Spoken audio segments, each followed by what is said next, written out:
Worksheet 8, linear equation in two variables.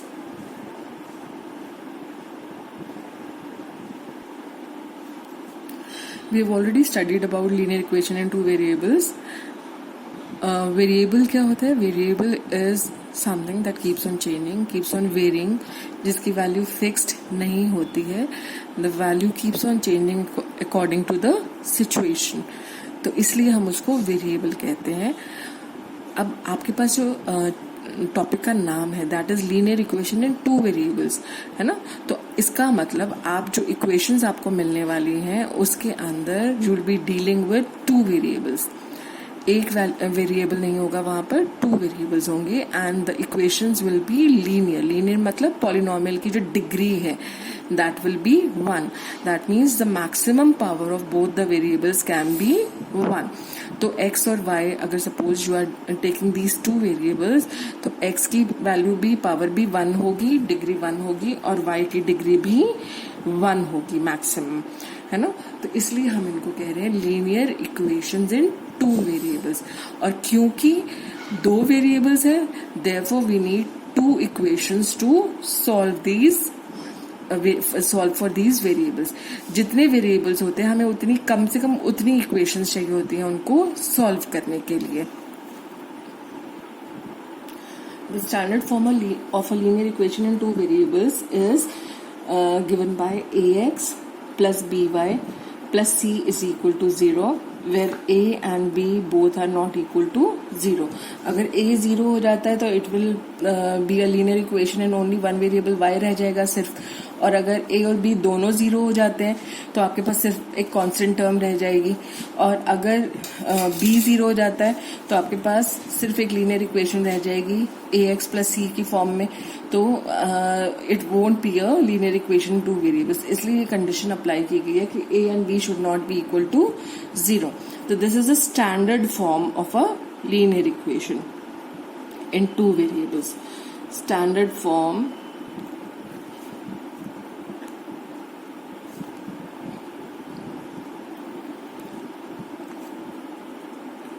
ठीक है. अब हम आते हैं अपने क्वेश्चंस पर. अब आप suppose if you are given a question that the 10 students of class 10th participated in mathematical quiz. If the number of girls is 4 more than the number of boys, then represent the situation in a graphical form. आपको दिया हुआ है कि class 10th के 10 students ने एक quiz में participate किया. If the number of girls is 4 more than the number of boys, तो आपको इसको ग्राफिकली सॉल्व करना है. तो क्वेश्चन के अकॉर्डिंग हमें the total number of students that we are given is total number of students that participated in the quiz is 10. ठीक है. तो ये टोटल नंबर ऑफ स्टूडेंट्स हैं, इसमें there are a certain number of girls and a certain number of boys. हमें क्योंकि number of girls नहीं पता, हमें नंबर ऑफ बॉयज नहीं पता, है ना. Their values can change according to the situation. तो इसलिए क्योंकि इनकी वैल्यूज अननोन है, the values can vary according to situation, इसलिए हम इनको एक एक वेरिएबल असाइन करेंगे. तो let us assume that the number of girls be x. तो let the number of girls be x and the number of boys B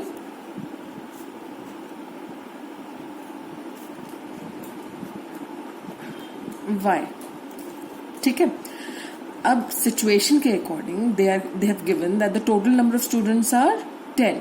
तो that means x plus y, number of girls plus the number of boys is equal to 10. But there is another situation attach. एक और situation इन्होंने क्या attach कर दी है कि there are 4 more girls than the number of boys. जो number of girls है, नंबर ऑफ गर्ल्स क्या है x. तो नंबर ऑफ गर्ल्स इज मतलब इज इक्वल टू 4 मोर मतलब ज्यादा, plus 4 more than the number of boys. Number of boys is y. तो हमारी इक्वेशन बन रही है x is equal to y plus 4. तो हमारे पास एक इक्वेशन है x plus y is equal to 10 and the second equation is x is equal to y plus 4. है ना। अब क्योंकि दो वेरिएबल्स हैं और हमें दो इक्वेशंस मिल गई हैं, तो we can easily solve for these variables now. अब हमें इनको सॉल्व करने के लिए कोई दिक्कत नहीं होनी चाहिए। अब क्योंकि we have to solve these two equations graphically, आपको ग्राफिकल सॉल्यूशंस पता है कैसे हम अगर देखो किसी भी प्लेन में if you draw two lines, क्योंकि ये लीनियर इक्वेशन टू वेरिएबल्स है, that means you will be getting two straight lines, है ना। और two straight lines in two variables means we are dealing with the Cartesian plane. Cartesian plane में x और y axis पे आपको इनको plot करना है, ठीक है। अब एक प्लेन पर अगर आप दो लाइंस ड्रॉ करते हैं तो there can be three conditions, तीन तरीके हो सकते हैं। या तो वो लाइंस इंटरसेक्ट कर जाएंगी, कहीं ना कहीं मिलेंगी, या वो हो सकता है मिले ना, पैरेलल हो, या हो सकता है कि वो कोइंसिडेंट लाइंस हो, मतलब एक ही लाइन को रिप्रेजेंट करेगी। क्योंकि लाइंस आपको पता है लाइन की लेंथ इनफाइनाइट होती है ना। तो it can be part of line, both the equations can be a line, part of a line. तो इसलिए आपके पास तीन कंडीशंस आती हैं। पहली कंडीशन है कि you will get intersecting lines, दूसरी कंडीशन में आपको पैरेलल लाइंस मिल सकती हैं, और तीसरी कंडीशन में आपको कोइंसिडेंट लाइन मिल सकती है। अगर इंटरसेक्टिंग लाइंस मिलती हैं that means you have got a unique solution, आपको एक यूनिक सॉल्यूशन मिलेगा, और वो जो पॉइंट ऑफ इंटरसेक्शन होगा that will give you a unique solution. और अगर लाइंस पैरेलल होती हैं that means they are not going to meet anywhere, तो कहीं भी नहीं मिलेंगी, तो there won't be any solution, तो कोई भी सॉल्यूशन एग्जिस्ट नहीं करेगा। और अगर तीसरे केस में जैसे लाइंस कोइंसिडेंट होती हैं तो आपको पता चलेगा, कोइंसाइडिंग लाइंस हैं तो आपको पता चलेगा कि you will gate infinite number of solutions, क्योंकि सारे पॉइंट्स कॉमन है। तो इनफाइनाइट, एक लाइन के ऊपर इनफाइनाइट नंबर ऑफ पॉइंट्स होते हैं, तो इनफाइनाइट सॉल्यूशन आपको मिल जाएंगे उसके, ठीक है। और before starting with the problem आपको सबसे पहले ये चेक करना है कि आपका इन तीनों में से कौन सा केस आ रहा है। हमने अपने उसमें पढ़ा था पहली क्लासेस में कि अगर हमें दो लीनियर इक्वेशन दी हैं, suppose a1x plus b1y plus c1 is equal to 0 और a2x plus b2y plus c2 is equal to 0, तो हमें कैसे चेक करना है कि हमारी किस तरह का ग्राफ बनने वाला है। उसके लिए हम a1 अपॉन a2 मतलब x के कोफिशिएंट्स का हमने रेशो निकालना है, हमने y के कोफिशिएंट्स का रेशो निकालना है, और हमने कांस्टेंट टर्म्स का रेशो निकालना है। तो अगर a1 अपॉन a2, जो a1 अपॉन a2 का रेशो है वो b1 अपॉन b2 के रेशो के इक्वल नहीं है, देन इन दैट केस आपको क्या मिलेगा, you will get intersecting lines और you will get a unique solution.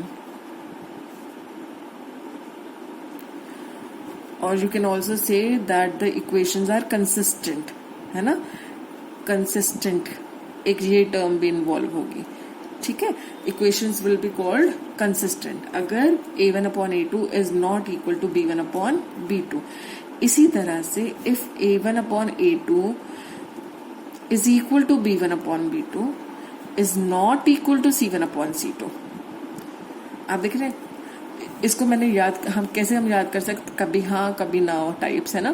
तो कभी हाँ कभी ना, तो आप एक डिलेमा में हैं, डिलेमा मतलब आप एक दुविधा में हैं, तो आपको जब आप दुविधा में होते हैं तो आपको कोई हल नहीं मिलता, है ना। तो दैट मीन्स अगर इस तरह की सिचुएशन हो तो नो सॉल्यूशन। नो सॉल्यूशन मतलब पैरेलल लाइंस, क्योंकि पैरेलल लाइंस कभी मीट नहीं करती, इसलिए नो सॉल्यूशन। और आप इसको इनकंसिस्टेंट भी कह सकते हैं, ये टर्म भी यूज हो सकती है, that the pair of lines are inconsistent, ठीक है। इसी तरह से आपके पास तीसरा केस आता है when a1 upon a2 is equal to b1 upon b2 is equal to c1 upon c2। क्योंकि तीनों रेशोज इक्वल है, that means there are infinite number of solutions, infinite number of solutions। that means क्या होगा, किस तरह की lines है, these are coincident lines, lines are coinciding। और आप ये भी कह सकते हैं क्योंकि इसका सॉल्यूशन है इनफाइनाइट नंबर ऑफ सॉल्यूशंस का मतलब तो यही हुआ ना कि सॉल्यूशन तो एग्जिस्ट कर रहा है ना, तो इसलिए हम कह सकते हैं कि pair of linear equations are consistent. Consistent की आप देख रहे हैं दो हमारे पास, कंसिस्टेंट की हमारे पास दो सिचुएशंस हैं। इन दोनों सिचुएशंस में the pair of linear equations will be said to be consistent. ठीक है, और नो सॉल्यूशन का केस भी आपको पता चल गया। ठीक है, तो अब हमने क्या करना है, सबसे पहले अब आपने देखा हमारे पास दो इक्वेशंस क्या बनी थी, x plus y is equal to 10 and x is equal to y plus 4। अगर मैं इसको स्टैंडर्ड फॉर्म में लिखूं तो x minus y is equal to 4 मेरे पास आ जाएगा, है ना। तो पहली इक्वेशन ये है और दूसरी इक्वेशन ये है। इसमें आप देख रहे हैं what is a1, a1 is 1, what is b1, b1 is also 1 and c1 is 10, 1 1 and c1 is 10। इसी तरह से a2 क्या है आपका, a2 is 1 x का कोफिशिएंट, b2 क्या है, b2 is -1, देख रहे हैं -1 and c2 is 4। अब हमने देखा कि a1 upon a2 is 1 upon 1 that is 1, b1 upon b2 is 1 upon -1 that is -1। तो हमारे पहले उसमें ही हमने देख लिया कि a1 upon a2 is not equal to b1 upon b2। अब a1 upon a2 is not equal to b1 upon b2 मतलब कौन सा केस है हमारा, intersecting lines, that means we are going to get a unique solution. हमें unique solution मिलने वाला है इसका, तो यूनिक सॉल्यूशन मिलने वाला है तो इसका मतलब we can draw this graph and find out the unique solution. इससे हमें सॉल्यूशन बिना सॉल्व किए ग्राफिकली मिल जाएगा। अब हम इसका ग्राफ प्लॉट करते हैं। तो हमारे पास जो इक्वेशंस हैं, आपको उसको टेबल बनाना आता है आप लोगों को। हमारे पास ये दो इक्वेशंस थी, सॉल्व कर कर x plus y is equal to 10 and x minus y is equal to 4। x plus y is equal to 10 and x minus y is equal to 4। अब हमें इनका ग्राफ प्लॉट करने के लिए let us make the table. ये मैं table बना रही हूँ for x plus y is equal to 10। अब इस टेबल को बनाने के लिए आपको कम से कम x और y की 3 वैल्यूज फाइंड आउट करनी पड़ेंगी, क्योंकि दो पॉइंट्स को तो आप हमेशा ज्वाइन कर कर एक लाइन ड्रॉ कर ही सकते हैं। तो चाहे आपकी वैल्यूज गलत भी होंगी, अगर आपने सिर्फ 2 ही पॉइंट ले रखे हैं तो आपकी लाइन तो वैसे भी इन एनी केस बन ही जाएगी, तो आपको अपनी गलती नहीं पता चलेगी। इसलिए हमेशा 3 पॉइंट्स लीजिए, क्योंकि 3 पॉइंट्स अगर आपने ठीक से सॉल्व नहीं किया तो दे मे नॉट बी कोलिनियर। तो कोलिनियर अगर नहीं होंगे तो आपको एटलीस्ट अपनी गलती का पता चल जाएगा, क्योंकि लीनियर इक्वेशन है तो उसका ग्राफ एक स्ट्रेट लाइन ही आना चाहिए।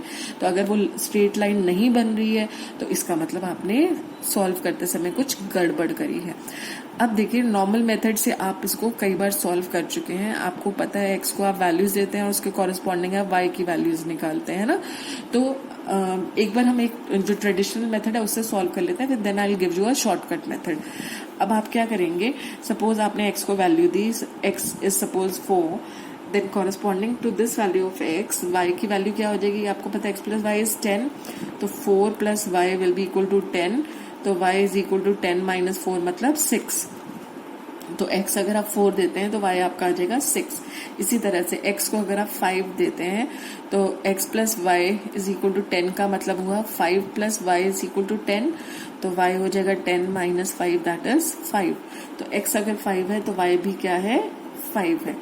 इसी तरह से इफ x इज 6 तो x प्लस वाई इज 10 का मतलब हुआ कि 6 plus y is equal to 10, that means y is equal to 10 minus 6 that is 4। तो अगर x आप 6 कहते हैं तो y आपका 4 आ जाएगा। ठीक है, ये तो हो गया आपका ट्रेडिशनल मेथड। अब मैं आपको एक शॉर्टकट मेथड बताती हूँ इसको सॉल्व करने के लिए। इस मेथड को अप्लाई करने के लिए आपको एक कम से कम लीनियर वैल्यू तो एक इंटीग्रल वैल्यू तो x और y की फाइंड करनी ही पड़ेगी। तो x और y की कोई भी एक इंटीग्रल वैल्यू आप फाइंड कर लीजिए। पहले सबसे पहला काम है कि x और y की आपने सिर्फ एक इंटीग्रल वैल्यू फाइंड आउट करनी है। जैसे suppose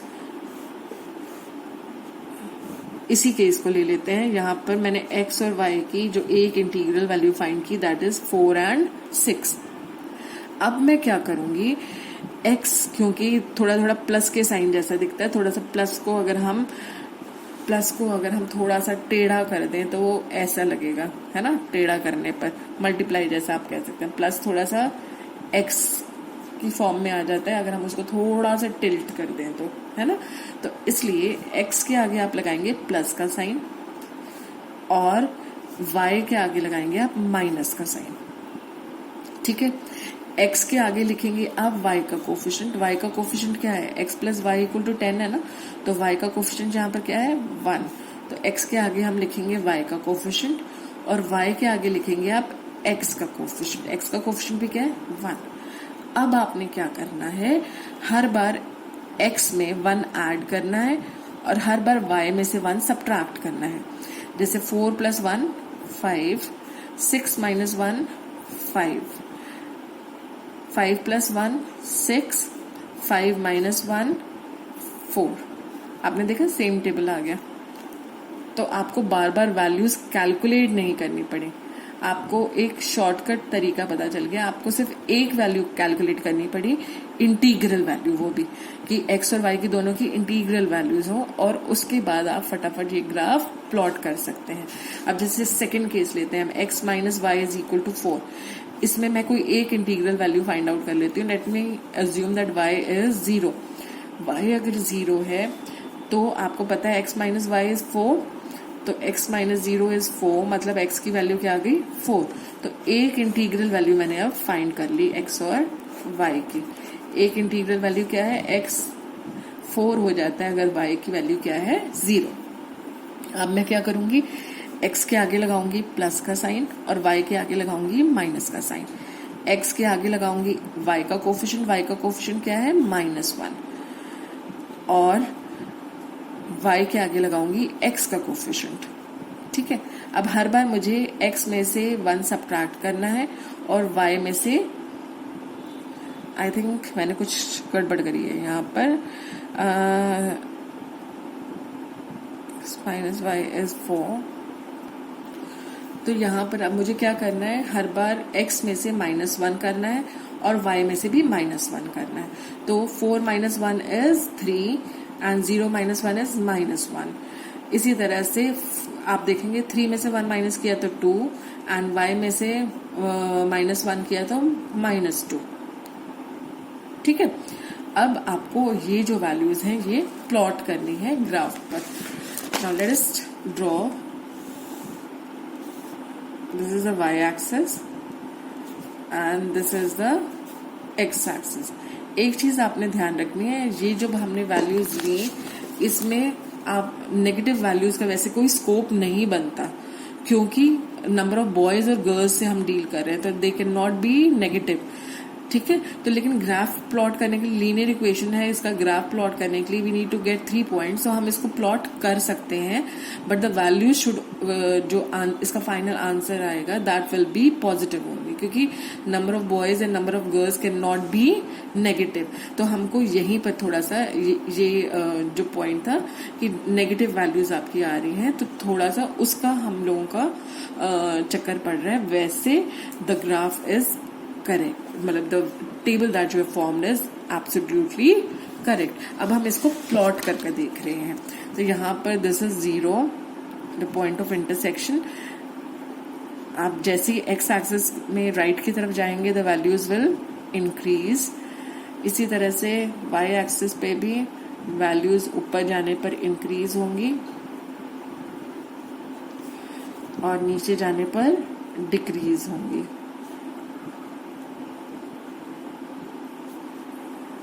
On the left hand side the values will keep on decreasing.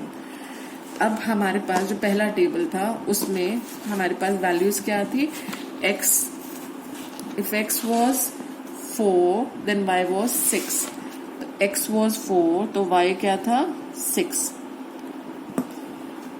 ठीक है। फिर नेक्स्ट वैल्यू थी if x was 5 then y was also 5, x 5 तो y भी क्या हो जाएगा 5, तो ये पॉइंट आ गया आपका। इसी तरह से x अगर 6 है तो y क्या आ जाएगा 4, x अगर 6 है तो y की वैल्यू आ जाएगी 4। अब आपको 3 पॉइंट्स मिल गए, इन तीनों पॉइंट्स को हम ज्वाइन कर सकते हैं। इसी तरह से now let us draw the line of the next equation. आपके पास x अगर 4 है तो y की वैल्यू है 0, x अगर 4 है तो y इज 0, x अगर 3 है तो y इज -1, तो यहां कहीं आएगा, है ना। If x is 2 then y is -2। तो ये 3 पॉइंट्स आपको मिल गए। इन तीनों पॉइंट्स का आप देखेंगे जब आप लाइन ड्रॉ करेंगे तो ये कहीं यहां पर जाकर मिलने वाली है। This is actually the point 7 on the x axis and the point 3 on the y axis. थोड़ा क्योंकि मैंने ग्राफ हाथ से ड्रॉ किया है इसलिए देयर इज थोड़ा सा डिफरेंस। आप देखेंगे तो x की कॉरस्पॉन्डिंग वैल्यू आपको क्या मिली 7 एंड y की वैल्यू आपको मिली 3. That means there are 7 number of girls in that quiz and 3 number of boys in the quiz. तभी तो आप देख रहे हैं the number of girls is 4 more than the number of boys. ये condition थी ना, तो आप देख रहे हैं 7 minus 3 is 4. तो number of girls is 4 more than the number of boys. I hope this is clear. Thank you.